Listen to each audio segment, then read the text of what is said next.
Let's place a new checkpoint inside our scene here. So we have the player on one side, a kill box, floor, and then a checkpoint.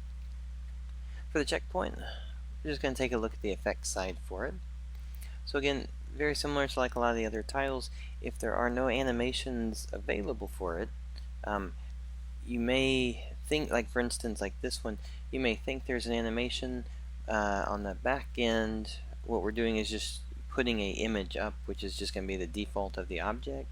But if the developer didn't actually put one in, when you play it, you may see nothing in there. And again, that's just going to be kind of the standard thing. So if you see something and you think it doesn't work, it may actually just be missing an animation for it. So let's go into this one. If you've gone through some of the other ones like the bomb, then you'll know that these are going to be the same type of properties for the effects. We're going to go ahead and just say always show clip. Actually, how about we do a time duration for this one? And we'll say that when you walk past it, it'll stay for 2 seconds, and then we'll fade it for half a second. Alright. And then the scale and position of the object. Actually, let's make it a little bit bigger. We'll give the impression of, let's see, we'll start it at 10, and then we'll scale it up to about 14. How about that?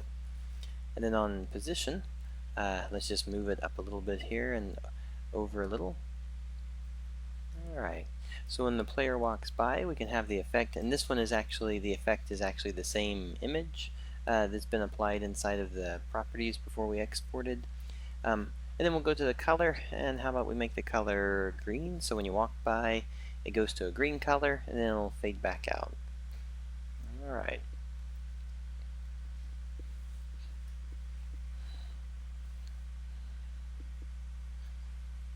And once it comes in, so if we go to this, it'll go to our green, stay for 2 seconds, fade out. And then once we hit it, we wind up dying. We re-trigger it, and it shows that we're back there again.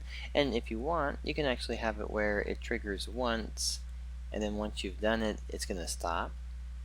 As a, for instance here, if I only want to trigger this item one time during the gameplay, then again, we could go over to our trigger settings. We can say enable trigger, but not unlimited, just to repeat one time. And then also, just to add a little extra fun to it here, on the triggering side, instead of doing it by trigger, we can actually say trigger an input. So when the player walks up, maybe it's a computer console, so you walk up to it and you have to push, for instance, E to interact with it. So with this one, we go here now. So it's going to let us go up to this and do a one-time save at this spot. So I'm going to walk up to it, nothing will happen, but once I push E, then I actually trigger it to go through it, it fades out, I die.